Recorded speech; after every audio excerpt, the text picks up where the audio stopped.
Thank you, Mr. Chairman, Mr. Ranking Member, Mr. Secretary. Thanks for being with us this morning. Appreciate that very much. I want to discuss the fentanyl crisis that we all know is raging throughout our country. You know, fentanyl floods across the southwest border. Doesn't stay in border communities, however. It spreads throughout the country, and it's destroying lives, it's destroying families, it's destroying communities throughout the United States.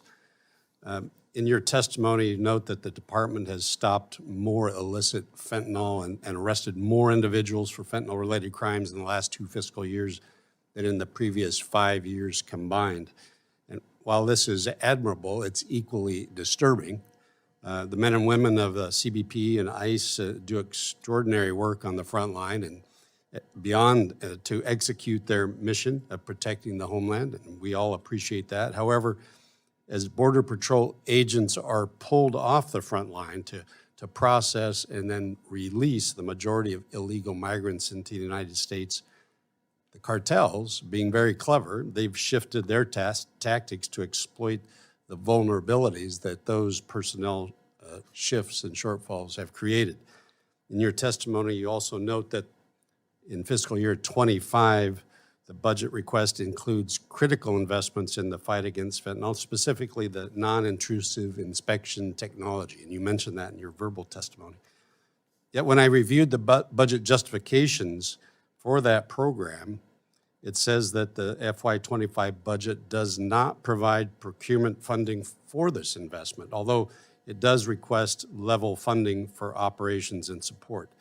I didn't see the roughly $300 million that reportedly is necessary to install the scanners used to detect drugs and other contraband that have been purchased and are sitting in a warehouse that are literally collecting dust as you and I are sitting here in this hearing room.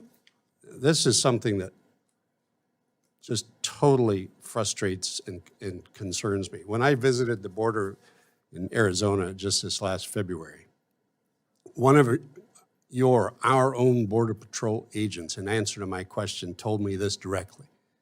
We do not control the border. The cartels control the border. The cartels determine who, when, and where people cross our border. Even more concerning, a local resident told me that him and his neighbors don't even lock their doors anymore because smugglers, illegal migrants, they come through the area, break into homes, take whatever they want. They steal clothing, they steal food.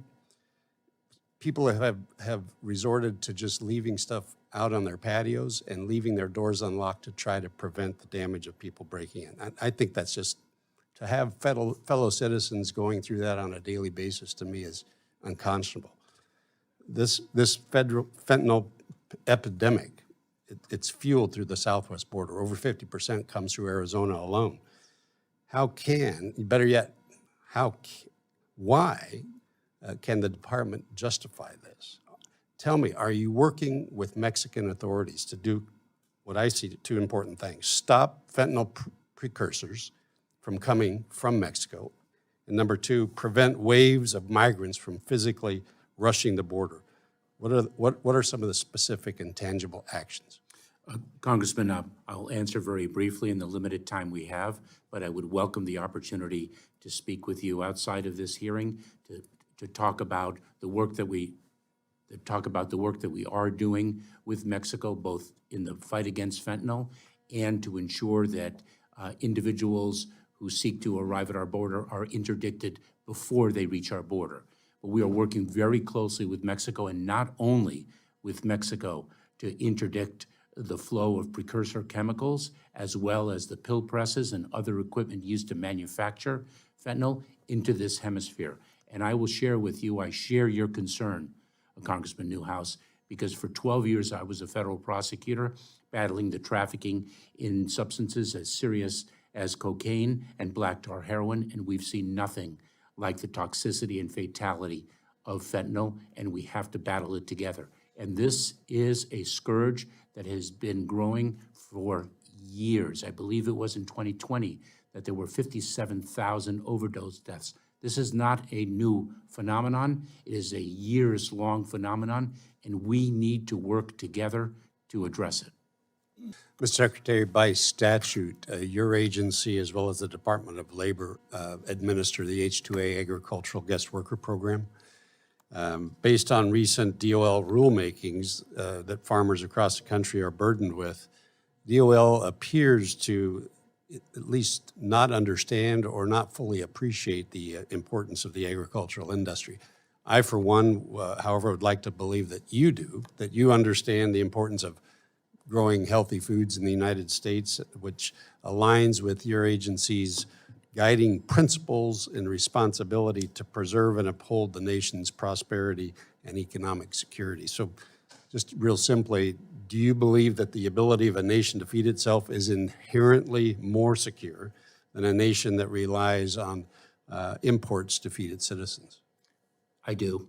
Good, thank you. I am not an expert in that area, but I believe in the H-2A visa process, and in fact, we are expanding it throughout the hemisphere as a critical lawful pathway. Let me ask you a little bit about that. Earlier this year, the USCIS finalized a new rule that would increase the cost to employers utilizing H-2A, among other programs. While I understand the purpose and the utility of a fee-based program, the need to update based on increased costs, the rule as finalized is overly burdensome and costly to our nation's producers. Not only did the general filing fee increase, but a $600 asylum program fee was added, requiring ag employers to pay for a program that they really don't receive any benefit from. Additionally, instead of just filling one form for all their workers, the final rule caps the number of employees that can be listed on each form at 25. There's no added benefit that I can see for this policy, and it only increases paperwork burdens and costs to ag employers. So now that the rule has gone into effect, as of last week, we have some actual costs associated with this rule, and they far exceed the predicted, indicated 20%, 26% increase that was anticipated. So a couple questions here. Do you expect producers to absorb this cost, or are they to pass them on to consumers? If producers are expected to absorb these costs, how do you expect them to stay in business? And if they're no longer in business, how do you and the administration plan to protect our food security when, at the time that the majority of our foods served on our tables becomes imported from other countries? Congressman, 2 points. Number one, I will allow experts to speak to the downstream economic implications of the fee rule that we were compelled to issue. I am very sensitive to the fact that additional costs were imposed on applicants, and I understand the burden that poses, but U.S. Citizenship and Immigration Services was really with its back against the wall, having been driven almost to bankruptcy by the prior administration. The legislation provides that the fees that the agency charges are to be recalibrated according to costs. I believe it is every 2 years, and a fee rule hadn't been promulgated successfully for over 7. I believe my timeframes are correct. And so we had to make some very difficult decisions with respect to how to bring the agency to a point of financial stability, which it had been suffering financial instability for too long, which created backlogs in the administration of our legal immigration system. I will follow up with experts to address your more economic-centered questions. I appreciate that. Thank you. Thank you, Mr. Chairman.